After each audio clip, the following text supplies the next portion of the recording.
You're as smooth as Tennessee whiskey. You're as sweet as strawberry wine. You're as warm as a glass of brandy. And honey, I'd something all the time.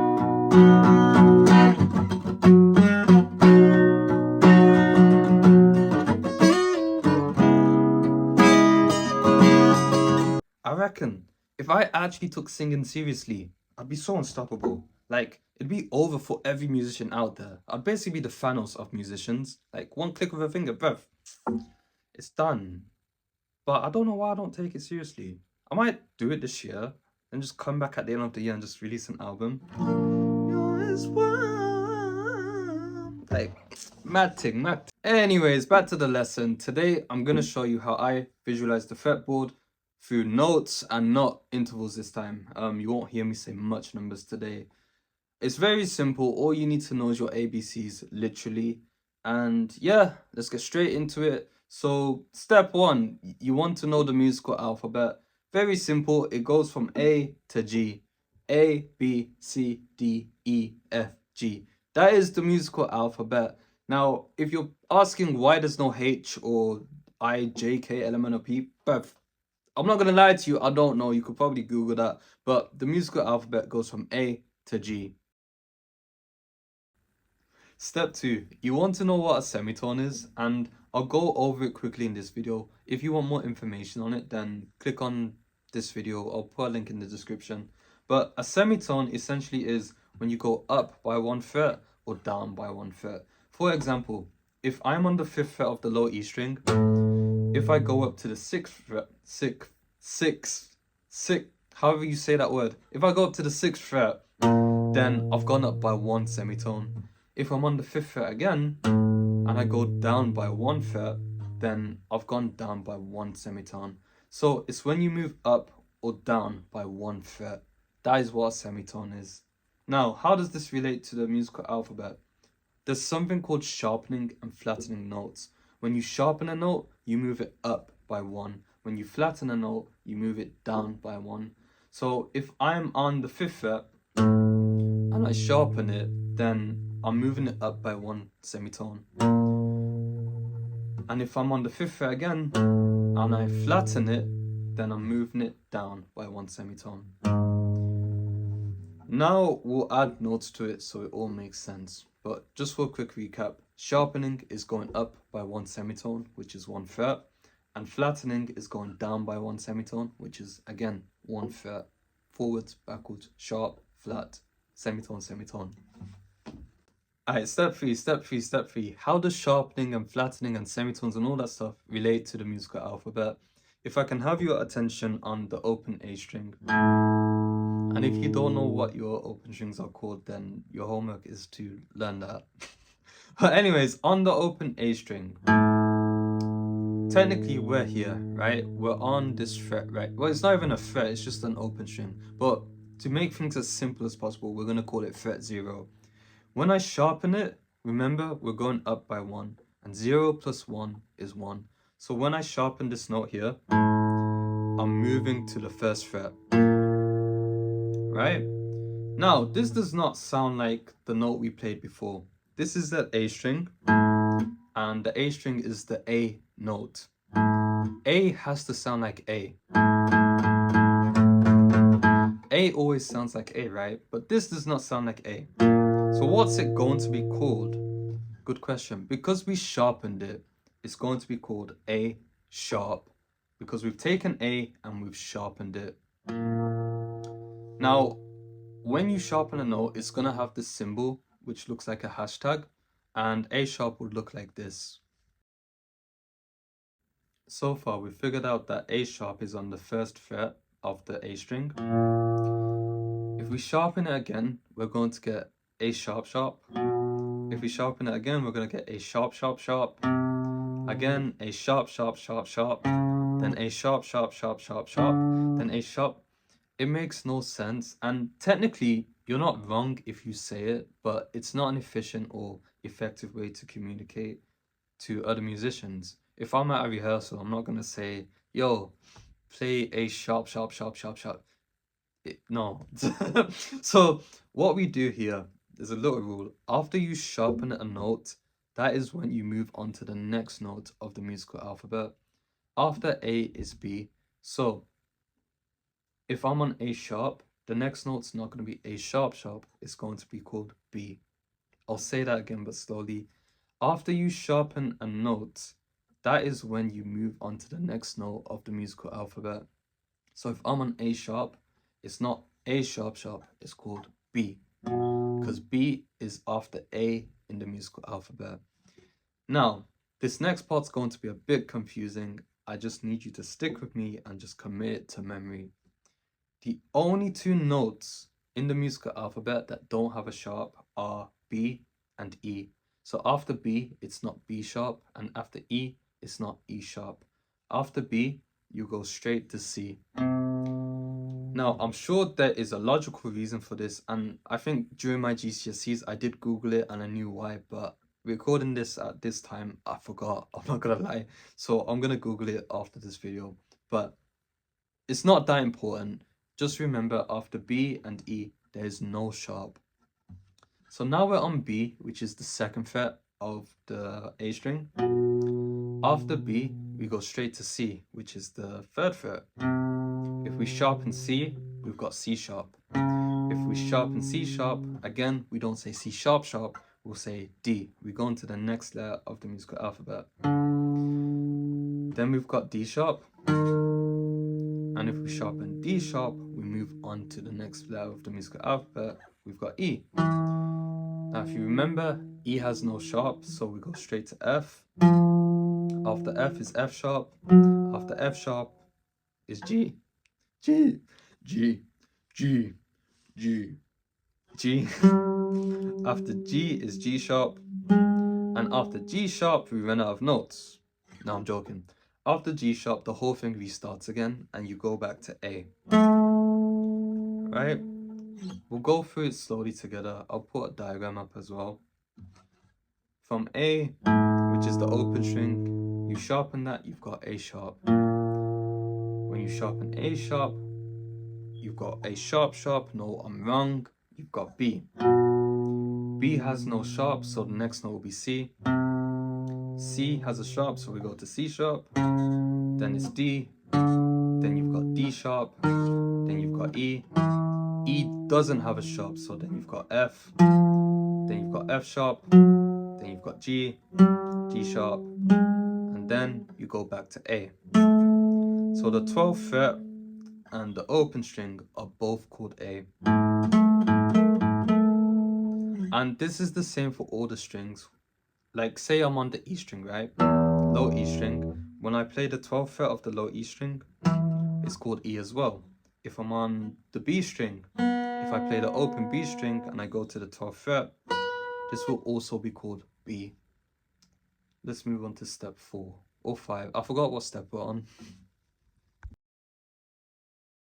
Before we move on to the next part, I'm going to do one more string with you guys and I'll explain what flattening a note is. So the string we're going to do is the D string. Again, if you don't know your strings, go learn them. But if we're on open D, when we go up by 1 fret, when we sharpen it, it's going to be called D sharp. After D sharp, because we're on a sharp, we have to remember what the next note of the musical alphabet is. And after D, it's going to be E. So the second fret is going to be called E. E has no sharps, so the next fret is going to be called F. We sharpen that, we've got F sharp. Because we're on a sharp now, we move on to the next note of the musical alphabet. So now the next note is going to be called G. Then we've got G sharp. Because we're on a sharp, next note of musical alphabet, we've got A. Then A sharp. Because we're on a sharp musical alphabet, B. B has no sharps, so then we've got C, then C sharp. Because we're on a sharp next note of the musical alphabet, we call D. So now the question is, what are flats? Sharps is moving forward, and the symbol for that is a hashtag. A flat is when you move backwards. So if we go on the 12th fret of the D string, which is a D, when we move backwards, it's going to be called D flat. Now, I know before we said it's called C sharp. It just depends on which direction you're going, right? When you're going backwards, you'll call it D flat. But if you're going forwards, you call it C sharp. They're both exactly the same thing. And I know it's confusing. That's why when I talk to people, I usually just say this sharp or that sharp. I don't really conflate the two. But for your sake, in the future, you know, someone might say D flat. You know, they're just taking D on the 12th fret probably, or anywhere on the guitar, and flattening it. So they're moving it backwards by one, and the symbol for a flat is a lowercase b, so it'd look like this. And I'll put an additional diagram on this big page in this area here, so you can follow what I'm doing. But we went from D on the 12th fret of the D string, and we flattened it to get D flat. And on the diagram, it shows that D flat is the same as C sharp. If we flatten it again, you've got C. And if you flatten it again, you've got B. Because we apply that same rule of B having no sharps, but backwards. So instead of saying C flat, you just go straight to B. It works the same way when you're on the note E. E has no sharps, right? So if you're going from F to E, you won't say F flat, you'll just say E. Now, if we go back to B and we flatten it, it's going to be called B flat or A sharp. If you flatten that, it will be called A. And then if you flatten that, it will be called A flat or G sharp. And if you flatten that, you've got G. You flatten that again, you've got F sharp. Did I say F sharp? I meant G flat or F sharp. They're both the same thing, but this is a good example of me because I always talk in sharps. I never really say flats unless I have to. And yeah, this is just so you know what flats are. And yeah, they're the same as sharps in some places. But yeah, we'll move on to the next part. Now you know what sharps and flats are. The next step will be to memorize the whole fretboard before the 12th fret. Now there's loads of notes and it's a lot to take in, and you can do it in two ways. There's my way, which I'd say works for most people, if not everyone, because it's the best way in the world, because I see it like that, and my ways are the best. Or you can do it another way, which is memorizing each note one by one precisely. So to do it that way, you'd pick any note you want. For example, we'll pick F. F is on the first fret of the E string. And what you do then is memorize on every string where F is before the 12th fret. So we know it's on the first fret of the E string. It's also on the 8th fret of the A string. It's also on the 3rd fret of the D string. It's on the 10th fret of the G string. It's on the 6th fret of the B string, and it's on the 1st fret of the high E string. So I'd say pick one note and spend at least a week just doing that. It's a bit tedious and arduous, I know, but you'll be better than me because I don't usually do that. Give it a few weeks, a month, maybe 2 months, you'll have all the notes on the fretboard memorized like that. I think this is useful if you do classical guitar and whatnot, but if you're like me and you're not going to be naming notes as much, you just want to know, you know, where to start your scale or where to start your chord and whatnot, then this will be my way. See this here? I don't even know, Aqua Carpatica. Yeah, this is some Romanian water, but like, it's the best water in the world.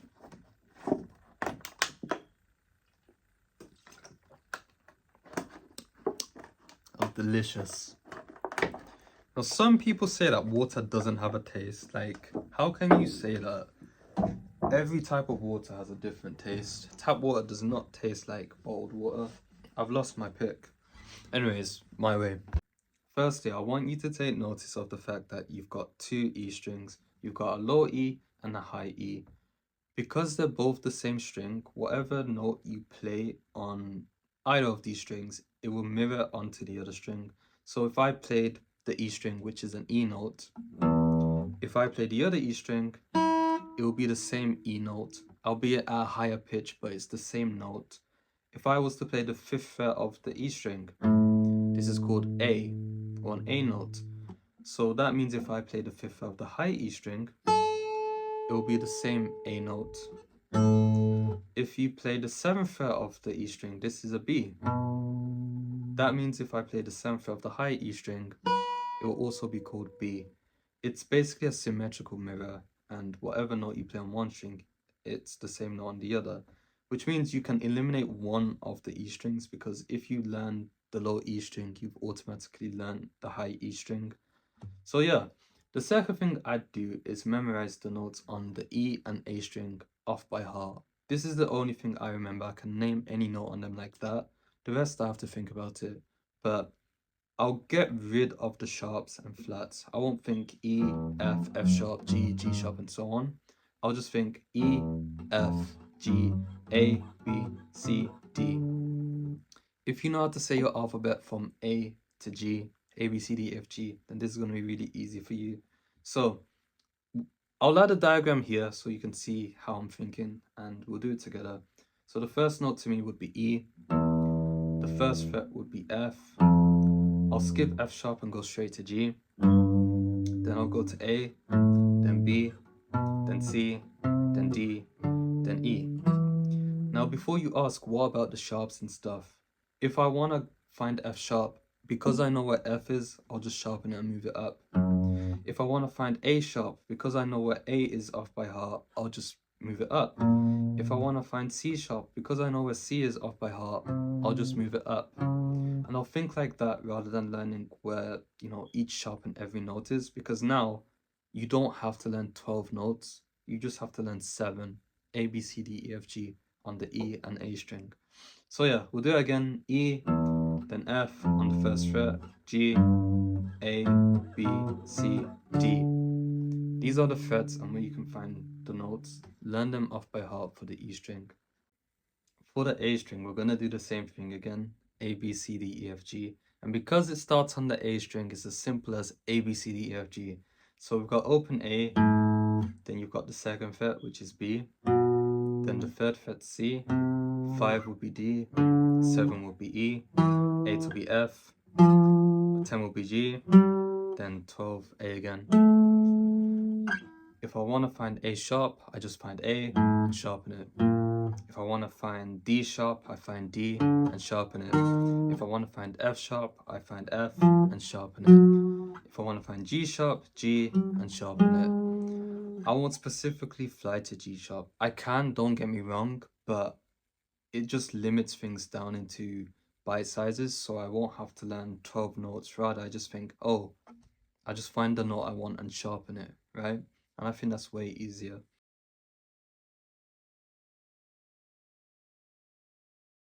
The next two strings we're going to do are the D and G string, and if you've done your homework on intervals and the shapes for them, then this is going to be really easy for you. The shape we're going to use is the octave shape, and I'll just do some examples with that. If we're starting on the first fret of the low E string, conveniently this diagram is showing that, then to find the note on the D string, the same note, I would go down 2 strings and up 2 frets. So again, if I'm on the first fret of the low E string, I know this is F, and if I go down 2 strings and up 2 frets, I know that the third fret of the D string is also called F. If you're on the open E string, if I want to find an E note on the D string, then I'll go down 2 strings and up 2 frets, and I know that the second fret of the D string is also called E. Now let's say you're on some random note on the D string that you don't know. Let's say the 10th fret of the D string. Of course I know it, but say you're in a position where you don't know what note it is. I'll reverse engineer that same pattern and go backwards. So go back 2 frets and up 2 strings. It would land you on the 8th fret of the E string. And I know that that's a C. because I know all the notes of the E string off by heart. Let's say you're on the 8th fret of the D string. If you don't know what that is, you go back 2 frets and up 2 strings. I know that's A sharp because I know the notes of the E string off by heart. I'll do one more. If I'm on the 4th fret of the D string, if I don't know what that is, I'll go back 2 frets and up 2 strings, and I know that's an F sharp because again, we know our notes on the E string off by heart. The more you do this, I guess you'll just naturally remember where the notes are, but that's how I think of it for the D string. I'll use the E string as a way to help me relatively rather than precisely. Now, it's better if you do learn it off by heart precisely, but you know, it's up to you at the end of the day. This is just my method. It's the same thing with the A string. If I know my notes on the A string, then I know that if I play the 5th fret of the A string, it's going to be called a D. And if I go down 2 strings and up 2 frets, the 7th fret of the G string will also be called D. If I'm on some random note on the G string, let's say the 11th fret, if I go back 2 frets and up 2 strings, I know that's going to be called F sharp. Let's say I'm on the 4th fret of the G string. If I reverse engineer it again and go back 2 frets and up 2 strings, I know that's going to be called B. Because I know all my notes on the E and the A string. So if you've got that down, then you can use this little octave shape to just find out the notes on the D or G string. I need more water.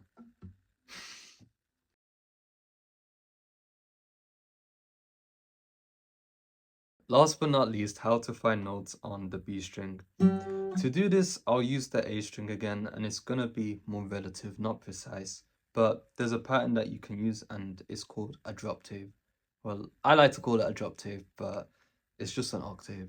Essentially, if you know all the notes on the A string, all you have to do, let's say we're on the 10th fret of the A string, which is A, G. You go back 2 frets, and you go down 3 strings. That means that the 8th fret of the B string is also a G. If I'm on the 7th fret of the A string, if I go back 2 frets and down 3 strings, then I know that the 5th fret of the B string is also an E. If you're on the B string, a random fret, let's say the 1st fret of the B string, if I don't know what that is, then I'll go up 3 strings and across 2 frets. I know that's a C. And if you know this is an open B, then if you go up 1 note, you know that's C because B has no sharps. Let's do one more. Did I say that before? I hope not. Yeah. If I'm on the 6th fret of the B string, if I don't know what note that is, I'll go up 3 strings and up 2 frets. Because I know all the notes on the A string, I know that's F. Now the question is, why did I make you memorize the notes on the low E string and the A string off by heart? Firstly, if you know these notes at the back of your hand, then figuring out the notes on the other string is really easy. As long as you know your octave shapes and whatnot, you can figure it out. And you don't have to spend time memorizing, you know, for maths each note specifically. Although it's really good to, you don't have to do that. All you have to do is apply a pattern and you've got it more or less in the same time. Secondly, most of the time, at least for me, as a guitarist, you're going to be playing chords that start on the low E string or the A string. So if you can get this down, when it comes to just finding chords on either of those strings, you can do it like that and just jam out. Unless you're playing funk and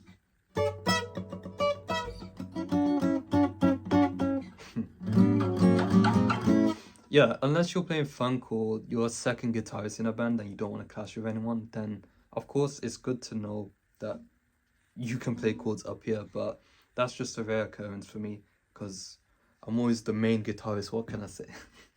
No, I'm joking. But yeah, knowing these will help you find notes on other strings, and most of the chords that you're going to learn and play will start on these 2 strings. So yeah, that's the end of this lesson. If you found value from it, then subscribe. I'm watching you. And leave a comment, like, let me know what I can improve on, what I can do to make my videos better, better. And yeah, peace. Quick note, once I finish part 3 of that Hendrix series, I'm going to be putting more attention in my website because I've got lots of people asking me, when am I going to finish that Basics 101 course and when am I going to start uploading in the laboratory? I've started a Discord and I'm going to start posting this week. It's Sunday. Yeah, this week. So if you want to join, the link's in the description. And yeah, I hope you have a lovely week and stay out of trouble. Yeah, peace. I'm not good at intros and I'm not good at outros, but we make it work.